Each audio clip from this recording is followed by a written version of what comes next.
இருட்ட கண்டா பயம் உண்டாவதே அது ஏன்? இப்படி ஒரு கேள்வியை ஒரு பெரியவர்கிட்ட கேட்டாங்க. அதுக்கு அவர் பதில் சொல்றார், மனிதனுடைய ஆதிகால வாழ்க்கையில தொற்றிக்கொண்ட பயம் இது வேரூன்றி இருக்குது, இன்னமும் போகல. 50,000 வருஷங்களுக்கு முன்னாடி மனுஷன் குகைகள்ல வாழ்ந்தான். பகல்ல பயம் இருக்காது, ராத்திரியில மிருகங்கள் தாக்கும் கொல்லும், நிம்மதியா தூங்க கூட முடியாது. அதனால இந்த மனுஷனுக்கு இரவுன்னா மரணம் பயம் அப்படின்னு பழகி போச்சு. மனிதர்களுடைய எல்லா மனசையும் சேர்த்து மொத்தமா ஒரு மனசு உண்டு. மனிதர்களுடைய நினைவு இந்த மொத்த மனசுல பதிஞ்சிருக்கு, பரவுது. இந்த மொத்த மனசுல இருட்டு பற்றிய பயம் பதிந்து நீடிக்குது அப்படிங்கிறார் அவர். இந்த காலத்துல இரவை பகலாக்கிறதுக்கு எவ்வளவோ விளக்குகள்லாம் வந்தாச்சு. ராத்திரியிலேயும் மிருகங்கள் தாக்குங்கிற நிலைமை இல்லை. பாதுகாப்பான வீடுகள் விலங்குகளும் விலகி போயிட்டு, விலங்குகள்லாம் விலகி போயிட்டு, வீடுகளும் பாதுகாப்பா இருக்குது. சரி, இருந்தாலும் அந்த பழங்கால பயம் இருட்டு பயம் இன்னமும் மனுஷனை விட்டு போகல. இன்னொரு விஷயம் என்னன்னா, இருட்டுல இருந்து வெளிச்சத்துக்கு வராத மனிதர்கள் இன்னைக்கு அதிகம். ஒரு ஆளு ஆத்துக்கு மீன் பிடிக்கிறதுக்காக போனான், இன்னும் விடியல. அதுக்குள்ள வலையை எடுத்துட்டு கிளம்பி போயிட்டான். வெளிச்சம் வர்றதுக்கு முன்னாடியே போய் சேர்ந்துட்டான். விடிகிற வரைக்கும் என்ன பண்றது, சும்மா கரையிலேயே உட்காந்து காலாட்டிட்டு இருக்கிறான். காலில் ஏதோ ஒரு சின்ன மூட்டை தட்டுப்பட்டுது. இருட்டில் அது என்னன்னு சரியா தெரியல. மூட்டைக்குள்ள சின்ன சின்ன கல்லாம் நிறைஞ்சி இருக்குது. சும்மா பொழுது போகணுமேங்கிறதுக்காக இவன் அந்த மூட்டைக்குள்ள இருந்து ஒவ்வொரு கல்லா எடுத்து ஆத்துல வீசிக்கிட்டு இருக்கிறான். விடிகிற வரைக்கும் வேற வேலை இல்லைங்கிறதுனால எப்படி செஞ்சுக்கிட்டே உட்காந்துருக்கிறான். கிழக்க மெதுவா வெளிச்சம் தெரிய ஆரம்பிச்சது. பொழுது விடியறதுக்கான அறிகுறி. இதுக்குள்ள அந்த மூட்டையில இருந்த எல்லா கல்லையும் எடுத்து வீசி எறிஞ்சுட்டான். கடைசியா ஒரே ஒரு கல் மட்டும்தான் கையில பாக்கி இருந்தது. வெளிச்சம் வந்ததும் அந்த கல்லை பார்த்தான், அப்படியே திகைச்சு போயிட்டான். அடடா, இது வரைக்கும் தெரியாம தப்பு பண்ணிட்டோமே அப்படின்னு நினைச்சான். ஏன் தெரியுமா, அவன் கையில இருந்தது வெறும் கல் இல்ல, விலை வசந்த ரத்தன கல். அது இருட்டுல என்னன்னு புரியாததுனால மூட்டையில இருந்த எல்லா ரத்தன கல்லையும் ஆத்துல வீசி எறிஞ்சிருக்கிறான். இப்போ அவனுக்கு அழுகையே வந்துடும் போல இருந்தது.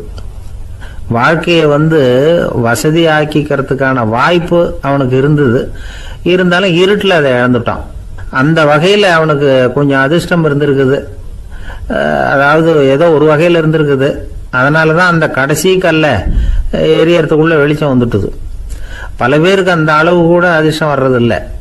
எல்லாத்தையும் வீசினதுக்கு அப்புறம் தான் வெளிச்சம் வரும். என்னன்னு விவரம் தெரியாமலே எழுந்திரிச்சு வந்துருவாங்க. வாழ்க்கைங்கிறது ஒரு பெரிய புதையல். அதை புரிஞ்சிக்காம மனுஷன் அதை வீசி எரிஞ்சுக்கிட்டு இருக்கான் அப்படிங்கிறது தான் பெரியவங்க கருத்து. சில பேருக்கு புரிஞ்சுக்கிற நேரம் வரும், அதுக்குள்ள வாழ்நாள்லாம் ஓடி போயிருக்கும். அதுக்கப்புறம் என்ன பண்றது? நம்மால் ஒருத்தன் கையில ஒரு சின்ன பையோட வந்துகிட்டு இருந்தான். பை உள்ள ஏகப்பட்ட நகைகள் ரத்தன கல் எல்லாம் இருக்கு. வந்துகிட்டு இருந்தவன் திடீர்னு அந்த பையை அப்படியே ஒரு குளத்துல வீசி எறிஞ்சுட்டான். மகான்கள் தான் இப்படி பற்று இல்லாம இருப்பாங்க.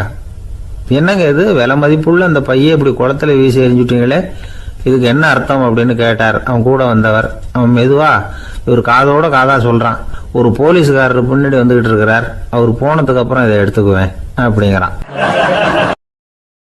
ஒரு சராசரி மனிதனுடைய இயல்பு என்ன? இன்பம் வந்தா துள்ளி குதிப்பான், துன்பம் வந்தா சோர்ந்து போய் ஒரு மூலையில உட்காந்துருவான். இவன் தான் சராசரி மனிதன். ஆனா ஒருத்தன் இன்பம் வந்தா அதுக்காக மகிழ்ச்சி அடையறதில்ல, துன்பம் வந்தா அதுக்காக சோர்ந்து போறதில்ல அப்படின்னு வச்சுக்கோங்க. அப்படி இருந்தா அவன் சாதாரண ஆள் கிடையாது. ஒரு ஊர்ல ஒரு ஞானி இருந்தார். அவரை தேடிட்டு ஒரு பெரியவர் வந்தார். ஐயா, ஞானத்துல சிறந்த ஞானம் எது அப்படின்னு கேட்டாராம். இதுக்கு அந்த ஞானி என்ன பதில் சொன்னார் தெரியுமா? இன்பத்தினால மகிழ்ச்சி அடையாமலும் துன்பத்தினால சோர்வு அடையாமலும் இருக்கிறது தான் அந்த ஞானம், பெரிய ஞானம் அப்படின்னாராம். சரி சுவாமி, அப்படிப்பட்ட ஞானம் உங்களுக்கு எப்படி வந்ததுன்னு கேட்டிருக்காரு இவர். அதை நான் ஒரு கழுதைகிட்ட இருந்து கற்றுக்கிட்டேன் அப்படின்னாராம் அவர். இவருக்கு ஒன்றும் புரியல, ஒரு மாதிரியாக முழிச்சிருக்கிறார். இதை அவர் புரிஞ்சுக்கிட்டார். நீங்கள் நாளைக்கு காலையில் நம்முடைய ஆசிரமத்துக்கு வாங்க, புரிய வைக்கிறேன்னாராம். சரின்னு அவர் போயிட்டார். மறுநாள் காலையில் ஆசிரமத்துக்கு சேர்ந்தார். ஞானி அவரை கூப்பிட்டு உட்கார வச்சார். வாங்க இப்படி உட்காருங்க, கொஞ்ச நேரத்தில் இந்த வழியாக ஒரு கழுதை போகும், அதை கவனித்து பாருங்கன்னாராம். இவருக்கு இன்னமும் ஒன்றும் புரியாமல் போச்சு, ஒரே குழப்பம். இருந்தாலும் அந்த ஞானி சொன்னது மாதிரியே உட்காந்துருக்கிறார். கொஞ்ச நேரத்தில் இந்த வழியாக ஒரு கழுதை போச்சு. அது முதுக நிறைய அழுக்கு மூட்டைகள், அதை சுமந்துக்கிட்டு போகுது. ஒரு செலவு தொழிலாளி அதை ஓட்டிகிட்டு போகிறார். கொஞ்சம் தூரத்தில் ஒரு ஆறு இருக்குது. அங்கே போய் துணியெல்லாம் சுத்தப்படுத்திக்கிட்டு சாயந்தரமாக திரும்பி இந்த வழியாகவே வருவாங்க. ஞானி சொன்னது மாதிரியே இந்த பெரியவர் அழுக்கு மூட்டையை சுமந்துக்கிட்டு போகிற அந்த கழுதையை கவனித்தார். கழுதை போயிட்டுது. அதுக்கப்புறம் ஞானியை திரும்பி பார்த்தார். இப்போ அந்த ஞானி சொன்னார், சாயந்தரம் வரைக்கும் நீங்கள் இங்கேயே இருக்கணும்னார். அதே மாதிரி இவர் இருந்தார். சாயந்தரமாக அந்த ஞானி சொன்னார், ஐயா இப்போ கொஞ்ச நேரத்தில் அந்த கழுதை இந்த வழியாக திரும்பி வரும், அதையும் கவனித்து பாருங்கன்னார். இவரும் கவனித்து பார்க்குறார். கழுதை வந்தது. அது முதுகில் சலவை செய்யப்பட்ட துணி மூட்டை. அது பாட்டுக்கு சுமந்துக்கிட்டு போய்கிட்டு இருக்குது. பெரியவருக்கு ஒன்றும் புரியல, பொறுமை இழந்துட்டார். சரி சுவாமி, இந்த கழுதைக்கும் உங்கள் ஞானத்துக்கும் என்ன சம்பந்தம் அப்படின்னார். இப்போ அந்த ஞானி விளக்கினார், ஐயா இந்த கழுதை இதே மாதிரி தினமும் காலையில் அழுக்கு மூட்டைகளை சுமந்துக்கிட்டு ஆற்றுக்கு போகுது, மாலையில் வெண்மையான சுத்தமான துணிகளை சுமந்துக்கிட்டு திரும்பி ஊருக்கு போகுது. காலையில் இது போகும் பொழுது முதுகில் அழுக்கு மூட்டைகளை சுமந்துக்கிட்டு போகிறோமேங்கிற வருத்தமும் அதுக்கு கிடையாது. சாயந்தரம் திரும்பி வரும்பொழுது சுத்தமான துணிகளை சுமந்துக்கிட்டு வர்றோமேங்கிற மகிழ்ச்சி அதுக்கு இல்லை. இதை பார்த்து தான் நானும் அது மாதிரி ஞானத்தை கற்றுக்கிட்டேன் அப்படின்னாராம். அதனால் யார் கற்றுக் கொடுக்குறாங்க அப்படிங்கிறத விட எதை கற்றுக்கிறோம் அப்படிங்கிறது தான் முக்கியம். ஒரு சினிமா பார்க்குறோம், ஒரு அருவி கொட்டுறது மாதிரி காட்சி வருது, தண்ணீர் வழியுது. படம் முடிஞ்சதும் பார்த்தீங்கன்னா அந்த திரை என்ன நனைஞ்சு போயாருக்கும். ஒரு தீப்பிடிச்சு எரியிற காட்சியே சினிமாவில் பார்க்குறீங்க, காட்சி முடிஞ்சதும் அந்த வெண் திரையே கருகி போயாருக்கும். படத்தில் வர்ற தண்ணீரும் நெருப்பும் அந்த திரையை பாதிக்கிறது இல்லை. நாம் அந்த திரை மாதிரி இருக்கிறதுக்கு கற்றுக்கணுமா. அந்த பக்குவம் வந்துவிட்டதுன்னா இன்பமும் துன்பமும் நம்ம எதுவும் செய்யாது. ஒரு சினிமாவை பார்க்குற வரைக்கும் சிரிக்கலாம், அழலாம். பார்த்துட்டு வெளியில் வரும்பொழுது அழுதுகிட்டே வரக்கூடாது. ஒருத்தர் வந்தார், அப்படி படம் முடிஞ்சு வெளியில் வரும்பொழுது அருவி மாதிரி கண்ணீர் சிந்திக்கிட்டே வரார். ஏன் சார் படம் அவ்வளவு சோகமா அப்படின்னு கேட்டார். இன்னொருத்தர், இல்லை சார் கூட்டம் ரொம்ப குறைச்சல் சார், மொத்தம் படம் பார்க்க வந்தவங்களே 15 பேர் தான் சார் அப்படின்னார் கண்ணீரை தொடச்சிக்கிட்டே. அதுக்கு நீங்கள் ஏன் சார் அழறீங்கன்னு கேட்டார் அவர். இந்த படத்தோட தயாரிப்பாளரே நான் தான் சார் அப்படின்னாரா இவர். 2 பேர் சுவாரஸ்யமாக பேசிக்கிட்டு இருக்கிறப்போ குறுக்க புகுந்து தொந்தரவு பண்ணுறதுக்குன்னே சில பேர் இருப்பாங்க. அது ரொம்ப இடைஞ்சலாக இருக்கும். இதே மாதிரி மின்காந்தம் கூட குறுக்க புகுந்து தொந்தரவு பண்ணும். கடைசியில் அது ஒரு பெரிய இடைஞ்சலில் கொண்டாந்து விட்டுரும்.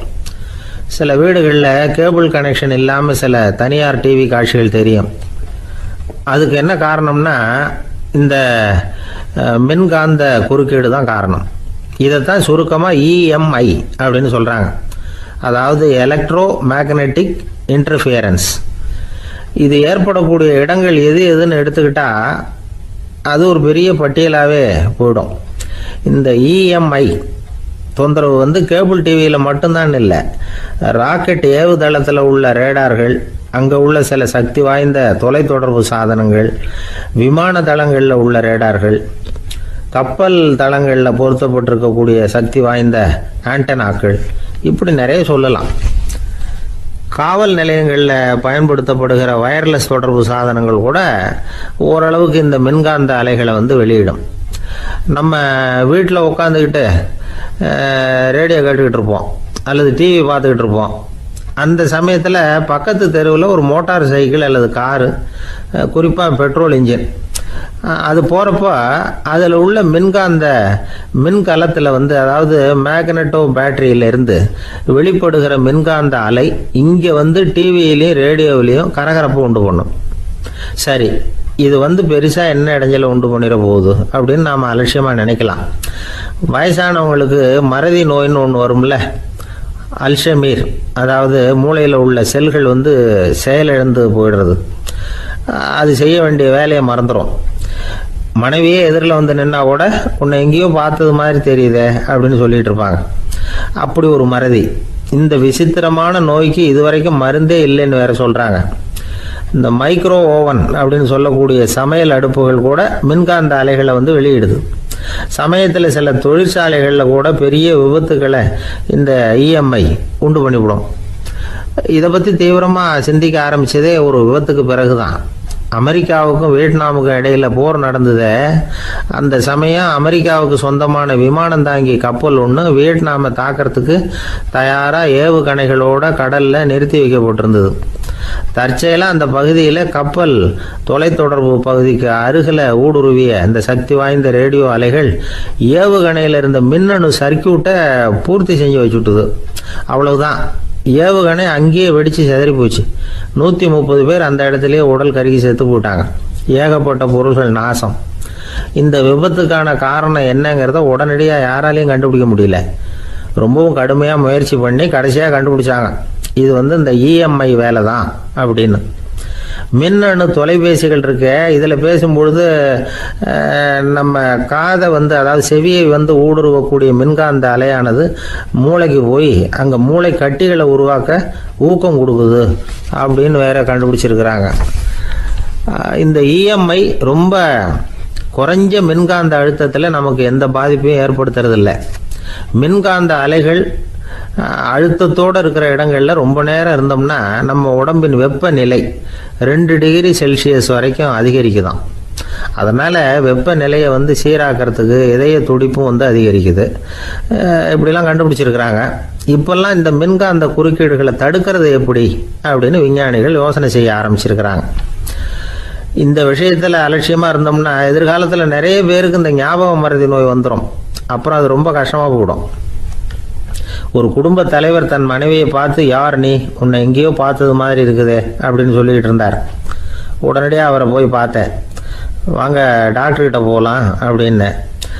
அவர் என்னை தனியாக அழைச்சிட்டு போய் காதோட காதாக மெதுவாக சொல்கிறார், இதை பாருப்பா, என் கையில் பணம் இல்லாத போகலாம், அப்படி மறதி நோய் வந்துட்டது மாதிரி நடிச்சுக்கிட்டு இருப்பேன், அவ்வளவுதான், அதை நீ கண்டுக்காத அப்படின்னார். ஒரு சின்ன பையன் என்னை தேடிட்டு ஓடி வந்தான்.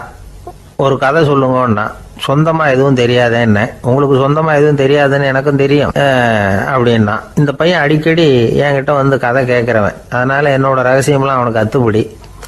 அதனால தான் அவ்வளவு தெளிவாக அடிச்சு விட்றான். சரி, இப்போ என்ன செய்யலாம்னு, பழைய கதை ஏதாவது ஒன்று சொல்லுங்களேன்னா. உனக்கு கிருஷ்ணதேவராயரை தெரியுமான்னு. அவர்கிட்ட நேரில் பழக்கம் இல்லை, ஆனால் அவரை பற்றி புஸ்தகத்தில் படிச்சிருக்கேன்னா. சரி, இவங்கிட்ட மேற்கொண்டு பேச்சு கொடுத்தா நம்மளை ஒரு மாதிரி ஆக்கி விடுவான் அப்படிங்கிறத யூகம் பண்ணிட்டு அவனை உட்கார வச்சு கடைசி வரைக்கும் குறுக்க பேசக்கூடாது அப்படின்னு ஒரு கண்டிஷனையும் போட்டுட்டு அந்த கதையை சொன்னேன். ஒரு சமயம் கிருஷ்ணதேவராயர் சமஸ்தானத்துக்கு ஒரு பெரிய வித்வான் சேர்ந்தாராம்.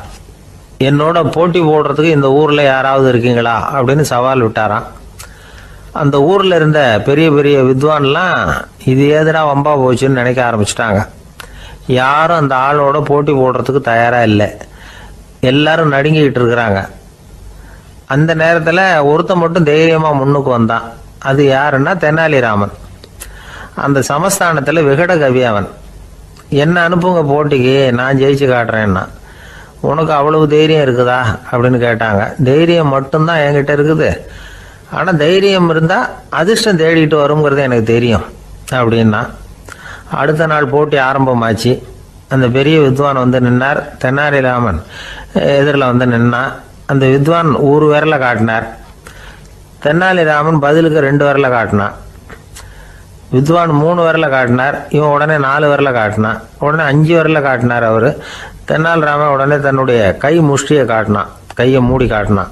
அவ்வளோதான். அந்த பெரிய வித்வான் கிருஷ்ணதேவராயர் காலில் விழுந்தார். நான் தோத்துட்டேன், என் தோல்வியை ஒத்துக்கிறேன் அப்படின்னு சொல்லிவிட்டார். கிருஷ்ணதேவராயர் அவரை தனியாக அழைச்சிட்டு போய் என்ன நடந்ததுன்னு விசாரித்தார். அந்த வித்வான் விளக்கம் கொடுத்தார். ஆண்டவன் ஒருவன் தான் உண்டுங்கிறத விளக்கறதுக்காக நான் ஒரு விரலை காட்டினேன். அப்படி இல்லை, சக்தியை சேர்த்தா சக்தி சிவன் 2 பேர் உண்டுன்னு உங்கள் வித்வான் 2 விரலை காட்டினார். மூர்த்திகள் 3 பேருங்கிறதுக்காக நான் 3 விரலை காட்டினேன். வேதங்கள் 4ன்னு சொல்லி அவர் 4 விரலை காட்டினார். பஞ்சபூதங்கள் 5ன்னு நான் 5 விரலை காட்டினேன். அதையெல்லாம் அடக்கி ஆளணும்னு சொல்லி அவர் கையை மூடி உறுதியாக காட்டினார். அடடா, உங்கள் வித்வானுக்கு எப்பேற்பட்ட அறிவு, அவர் தான் ஜெயிச்சார், நான் தோத்துட்டேன் அப்படின்னார் அவர். அப்படி சொல்லிவிட்டு அவர் போயிட்டார். அதுக்கப்புறம் தெனாலிராமனை கூப்பிட்டு என்னப்பா நடந்தது அப்படின்னு கேட்டாராம். அதுக்கு தெனாலிராமன் விளக்கம் கொடுத்துருக்குறான். அவன் முதல்ல என்னை கொன்னுடுவேன்னு அந்த வித்வான் 1 விரலை காட்டினான். உடனே ஒரு 2 கண்ணையும் தோண்டி போடுவேங்கிறதுக்காக நான் 2 விரலை காட்டினேன். உனக்கு நாமம் போட்டுருவேன்னு சொல்லி 3 விரலை காட்டினான். அதை அழிச்சிருவேன்னு 4 விரலை காட்டினேன். உன்னை அரைஞ்சிருவேன்னு அவன் 5 விரலை காட்டினான். நான் உங்களை குத்தி போடுவேன்னு சொல்லி கையை மூடி காட்டினேன் அப்படின்னா. இப்போ பாருங்க, ஜெயிச்சது யார்? தைரியம் மட்டும் இருந்துட்டா அதிர்ஷ்டம் தானாக தேடி வருங்கிறது எவ்வளவு உண்மையாக போச்சு. அதனால் நாம் எப்பவும் தைரியமாக இருக்கணும்னு சொல்லிவிட்டு என் எதிரில் கதை கேட்டுட்டு உட்காந்துருந்த சின்ன பையனை பார்த்தேன். அவன் என்னை நிமிர்ந்து பார்த்தான். அவன் தன்னோட கை கால் 2ஐயும் ஒரு மாதிரியாக என் முன்னால் தூக்கி 20 விரலை காட்டினான். எனக்கு ஒன்றும் புரியல. இதுக்கு என்னப்பா அர்த்தம்னு கேட்டேன். இதே கதையை இதுக்கு முன்னாடி என்கிட்ட 20 தடவை நீங்கள் சொல்லியிருக்கீங்கன்னு அர்த்தம் அப்படின்னா. ஒரு அழகான கடற்கரை, சுற்றுலா பயணிகள் நிறைய பேர் அங்கே வந்து போகிறது வழக்கம். சனி ஞாயிறு கூட்டம் அதிகமாக இருக்கும். அதோட விளைவு என்னங்கிறது அடுத்த நாள் தான் தெரியும். ஆமாம், அந்த கடற்கரையை சுத்தப்படுத்துகிற தொழிலாளிகள் திங்கட்கிழமை ரொம்ப சிரமப்படுவாங்க. சனி ஞாயிறு வந்த கூட்டம் கடற்கரை பூராவும் காலி ஐஸ்கிரீம் கப்புகளை வந்து வீசி எறிஞ்சிட்டு போயிடுவோம். ஆயிரக்கணக்கான கப்புகள் அங்கே பரவலாக கிடக்கும். அதையெல்லாம் பொறுக்கி எடுத்து சுத்தம் பண்ணி ஆகணும். இதனால் திங்கட்கிழமை வேலைக்கு வர்றதுக்கு எல்லாரும் பயப்படுவாங்க. அப்படி ஒரு நிலைமை. பல பேர் அன்னைக்கு வந்து லீவ் எடுத்துகிட்டு போயிடுறது வழக்கம். நமக்கு எதுக்கு இன்னைக்கு தொந்தரவுன்னு. இது ஒரு பெரிய பிரச்சனையாக இருந்தது. இதுக்கு என்ன பண்ணலாம் அப்படின்னு யோசனை பண்ணாங்க. ஒரு ஆலோசனை கூட்டத்துக்கு ஏற்பாடு பண்ணாங்களாம்.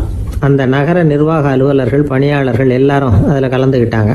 கூட்டம் ஆரம்பமாச்சு. ஆரம்பத்தில் சொன்னாங்க, இந்த பிரச்சனைக்கு ஒரு தீர்வு வேணும், என்ன பண்ணலாம், அதை முடிவு செய்கிறதுக்கு தான் இந்த கூட்டம். இதில் நீங்கள் செய்ய வேண்டியது என்னென்னா, உங்களுக்கு தோன்றுகிற யோசனை எதுவாக இருந்தாலும் சொல்லுங்கள். கொஞ்சம் கூட தயக்கம் வேண்டாம். நாம் சொல்கிற யோசனை ஈடுபடுமா படாதா அப்படின்லாம் யோசிக்க வேணாம். எல்லாருடைய யோசனைகளையும் அப்படியே பதிவு செய்துக்கிறோம். கடைசியாக அதிலேருந்து ஒரு சிறந்த யோசனையை தேர்வு பண்ணி அதை பயன்படுத்தலாம். இந்த சந்தர்ப்பத்தில் இன்னொரு முக்கியமான வேண்டுகோள், எவ்வளவு சாதாரணமான யோசனையாக இருந்தாலும் சரி, அது சொல்லும் பொழுது அடுத்தவங்க வந்து ஏளனம் செய்யக்கூடாது. இது ஒரு பெரிய யோசனையா அப்படின்னு சொல்லி எதையும் அலட்சியப்படுத்தக்கூடாது. இதுதான் அந்த கூட்டத்தின் ஆரம்பத்தில் செய்யப்பட்ட அறிவிப்பு. உடனே அந்த கூட்டத்தில் இருந்தவங்க ஆளுக்கு ஒரு யோசனை சொல்ல ஆரம்பித்தாங்க. ஒருத்தர் எழுந்திருச்சார், இங்கே வர்ற சுற்றுலா பயணிகள்கிட்ட ஆளுக்கு $10 ஒரு டெபாசிட் மாதிரி வைப்பு பணமாக வாங்கிக்கணும். காலி ஐஸ்கிரீம் கப்பை திருப்பி கொடுத்தா அந்த பணத்தை திருப்பி கொடுத்துடலாம். இப்படி ஒரு ஏற்பாடு பண்ணிக்கிட்டா கப்புகளை தேடி பொறுக்கிட்டு இருக்க வேண்டியதில்லை, எல்லாம் ஒரே இடத்துக்கு வந்து சேர்ந்துடும். அப்படியே நாம் வந்து தூக்கிட்டு போய் ஒரு இடத்துல கொட்டி விடலாம் அப்படின்னாரு. இன்னொருத்தர் எழுந்திரிச்சார், கப்பை வந்து கீழே போட்டால் $50 அபராதம் அப்படின்னு அங்கங்கே போர்டு எழுதி வச்சுடலாம். கப்புகளை போடுறதுக்கு அங்கங்கே பெரிய கூடைகளை வச்சுடலாம். நாம் சாவகாசமாக அந்த கூடைகளை சேகரம் பண்ணிக்கலாம் அப்படின்னாராம். இன்னொருத்தர் எழுந்திரிச்சு கொஞ்சம் கோபமாக பேசினார். கப்புகளை வந்து அவங்க வாயிலேயே திணிச்சு விடணும், அதுகளை முன்னு சாப்பிட்டு பார்த்தா தான் தெரியும் அது எவ்வளவு கஷ்டங்கிறது அப்படின்னு ரொம்ப கடுமையாக பேசியிருக்காரு. இது வேடிக்கையாக தெரிஞ்சாலும் இந்த யோசனையும் பதிவு செஞ்சுக்கிட்டாங்களாம். இப்படி பல யோசனைகள். கடைசியாக எல்லாத்தையும் படித்து பார்த்துட்டு பரிசீலனை பண்ணாங்க. அப்புறம் தான் யோசனை வந்தது. ஒரு வேடிக்கையாக சொன்னது, கப்புகளை அவங்கவுங்க வாயிலே திணிச்சு சாப்பிட சொல்லணும், அதுதான் தண்டனைன்னார்ல. ஏன் அப்படி சாப்பிட்றது மாதிரியே கப்புகளை தயார் பண்ண என்ன அப்படின்னு சிந்திக்க ஆரம்பித்தாங்களாம். ஆகா, அதுதான் சரின்னு ஒரு முடிவுக்கு வந்தாங்க. அதுலேருந்து உருவானது தான் இந்த வேஃபர் கப்ஸ். ஐஸ்கிரீமை சாப்பிட்டு முடிச்சதும் கப்பையும் சாப்பிட்டுடலாம். கோன் ஐஸ்கிரீம் சாப்பிட்றோம்ல, அதுதான். அமெரிக்காவில் மியாமி கடற்கரையில் ரொம்ப காலமாக இருந்துக்கிட்டு வந்த குப்பை பிரச்சனைக்கு இப்படி தான் ஒரு தீர்வு வந்துதான். இதுலேருந்து நாம் புரிஞ்சிக்க வேண்டியது என்னென்னா, நாம் அன்றாட எத்தனையோ பிரச்சனைகளை சந்திக்கிறோம், அதுக்கெல்லாம் தீர்வு உண்டு. அது எங்கே ஒளிஞ்சிருக்குன்னு கண்டுபிடிக்கணும். அந்த யோசனையையும் நல்லா தீவிரமாக யோசிக்கணும். யார் என்ன யோசனை சொன்னாலும் அதை வந்து அலட்சியப்படுத்தக்கூடாது. அக்கறையோடு கவனிக்கணும், அதை யோசித்து பார்க்கணும். ஒரு அம்மா தன்னோட வீட்டுக்காரரை ஒரு மனநல மருத்துவர்கிட்ட அழைச்சிட்டு வந்தாங்களாம். டாக்டர், இவருக்கு கோன் ஐஸ்கிரீம் பிடிக்கல, பேப்பர் கப்பில் இருக்கிற ஐஸ்கிரீம் தான் வேணும்னு அடம் பிடிக்கிறார் அப்படின்னாங்களாம். அது ஒன்றும் தப்பு இல்லையேன்னாராம் டாக்டர். இதுக்கு அந்த அம்மா சொன்னாங்களாம், இவர் கப்பு ஐஸ்கிரீம் வாங்குறதுல தப்பு இல்லை டாக்டர், பிரச்சனை அது இல்லை. அப்புறம் வேற என்னன்னு கேட்டிருக்காரு. வாங்கினதும் ஐஸ்கிரீமை கீழே கொட்டிவிட்டு அந்த பேப்பர் கப்பை மட்டும் விரும்பி சாப்பிட்றார், அதனால தான் உங்ககிட்ட அழைச்சிட்டு வந்தேன் அப்படின்னாங்களாம். ஒருத்தர் வேகமாக நடந்து போகிறார். கடைத்தெருவில் ஒரு ஸ்வீட்டு கடையை பார்க்குறார். உடனே சடன் பிரேக் போட்டது மாதிரி நிற்கிறார். ஒரு ஸ்வீட் வாங்கி சாப்பிட்லாமேன்னு மனசு சொல்லுது. டாக்டர் வேணாம்னு சொல்லியிருக்கிறார், உடம்புக்கு ஒத்துக்காது, அதனால் அது வேணாம்னு சொல்லுது அறிவு. இவர் மனசு சொல்கிறத கேட்கல, அறிவு சொல்கிறபடி கேட்குறார். அதனால் மறுபடியும் வேகமாக அங்கேருந்து நடந்து போயிடுறார். அவர் நல்ல மனுஷனுக்கு அறிவும் இருக்குது, உணர்ச்சியும் இருக்குது. எதுக்கு எடுத்தாலும் உணர்ச்சி வசப்பட்டுக்கிட்டு இருக்கக்கூடாது, அறிவு வசத்தில் நாம் இருக்கணும். அப்போ தான் நாம் நல்லபடியாக வாழ முடியும். இல்லைன்னா அவஸ்தை தான். மகாபாரதத்தில் சந்தனுன்னு சொல்லி ஒரு அரசன் வர்றான். அவன் ஒரு சமயம் அறிவு வசப்படாமல் உணர்ச்சி வசப்படுறான். அதாவது ஒரு நாள் கங்கை கரையில் ஒரு அழகான பொண்ணை பார்க்குறான். இவனுடைய மனசு அவகிட்ட போயிடுது. அவளை வந்து கல்யாணம் பண்ணிக்கிறதுக்கு ஆசைப்படுறான். அந்த பொண்ணு சரின்னு சம்மதிக்கிறா. ஆனால் ஒரு நிபந்தனை போடுறா. அந்த நிபந்தனைக்கு சம்மதம்னு சொன்னாதான் உன்னை கல்யாணம் பண்ணிக்குவேன்னு சொல்றா. சரி, அவ போட்ட நிபந்தனை என்ன தெரியுமா? இது மாதிரி, நான் உங்க மனசு புண்படுற மாதிரி எந்த காரியம் பண்ணாலும் நீங்க என்ன ஏன்னு கேட்கக்கூடாது, நான் செய்யற காரியத்தை தடுக்கவும் கூடாது. அப்படி நீங்க செஞ்சா அடுத்த கணமே நான் உங்களை பிரிஞ்சு போயிடுவேன்.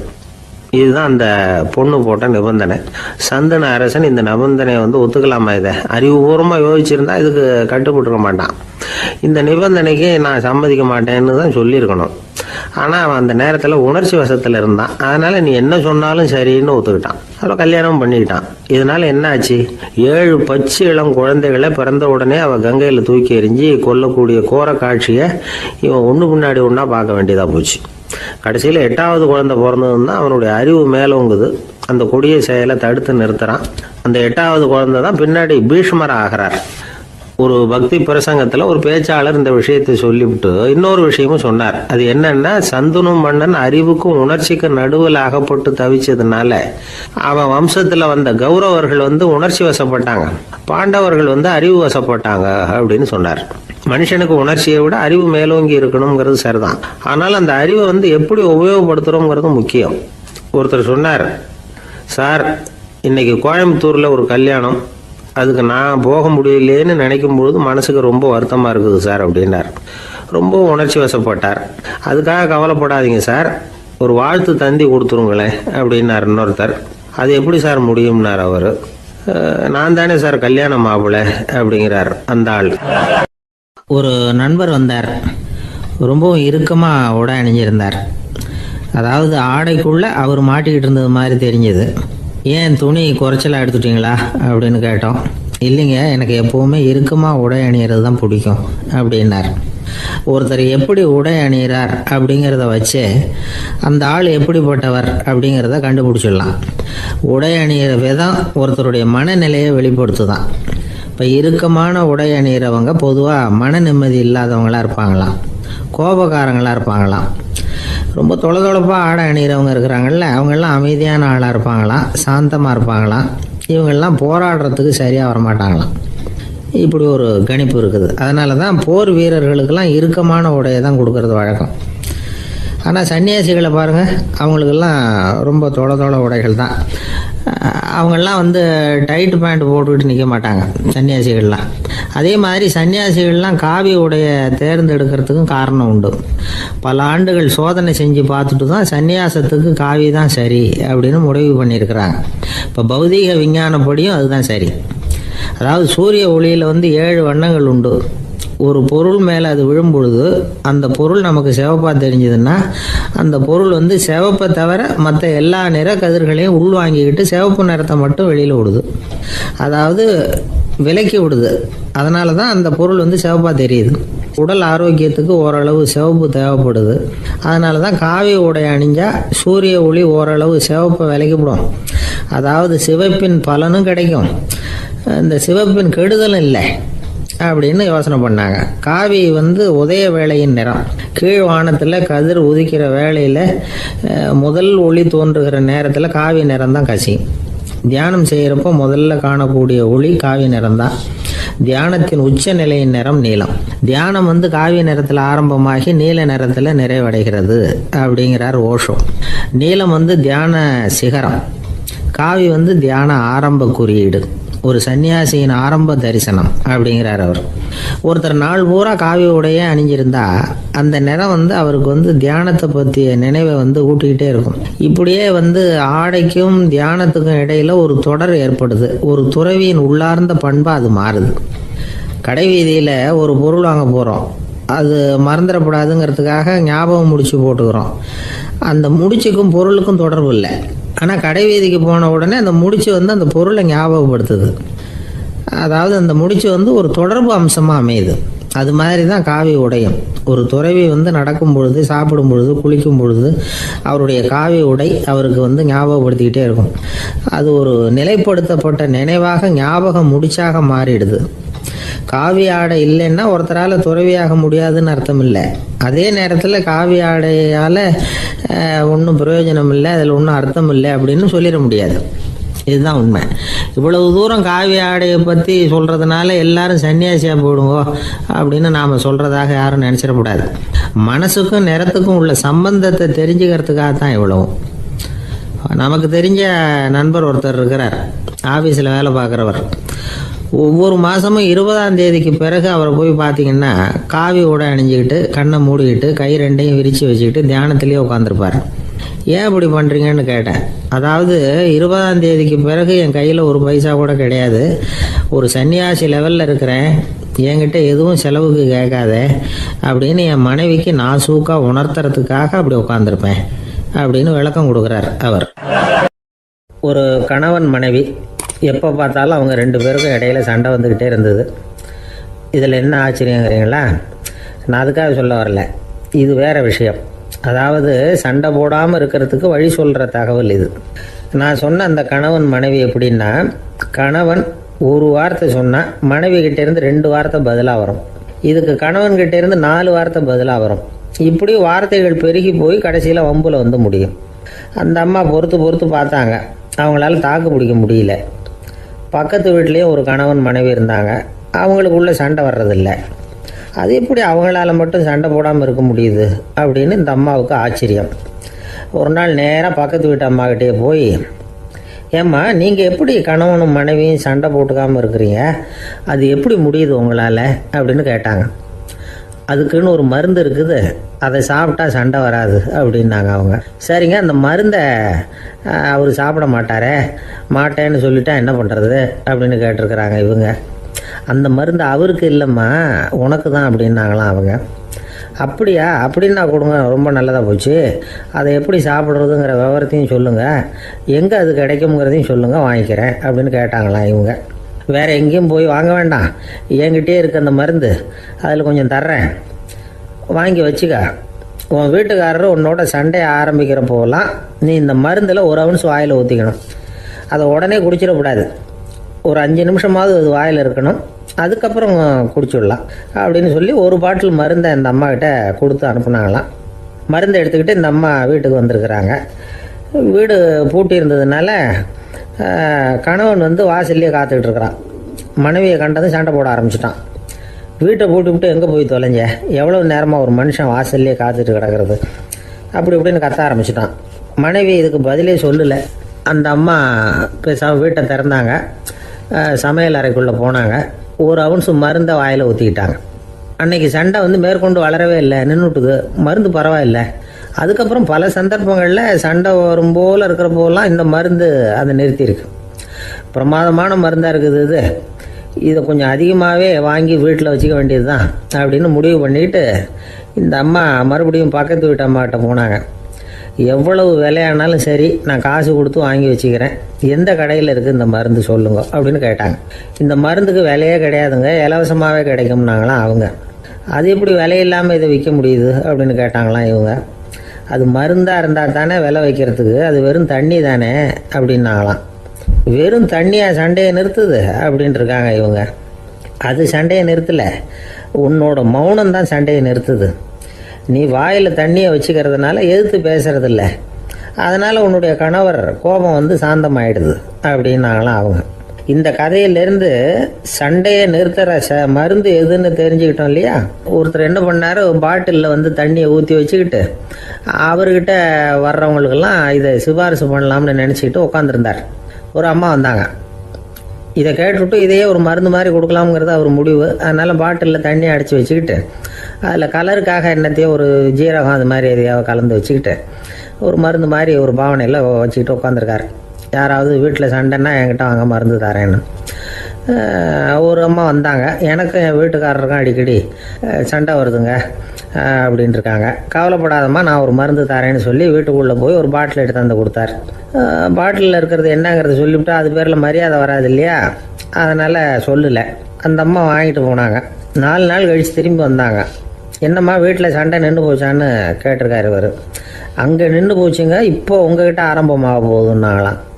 என்னம்மா அப்படின்ட்டுருக்காரு இவர் பயந்து போய். இப்போ என்னங்க நீங்கள் என்ன மருந்து கொடுத்துருக்குறீங்க என்னங்க அப்படின்னாங்களாம் கோபமாக. அது வெறும் தண்ணி தானே அப்படின்ட்டுருக்காரு இவர். தண்ணியாக இது நல்லா பாருங்கள் அப்படின்னு அந்த பாட்டில் நீட்டினாங்களாம். இவர் வாங்கி பார்த்துருக்காரு. அப்புறம் தான் விஷயம் புரியுது அவருக்கு. இவர் கை தவறுதலாக அவங்க வீட்டில் இருந்த மண்ணெண்ணெய் பாட்டில்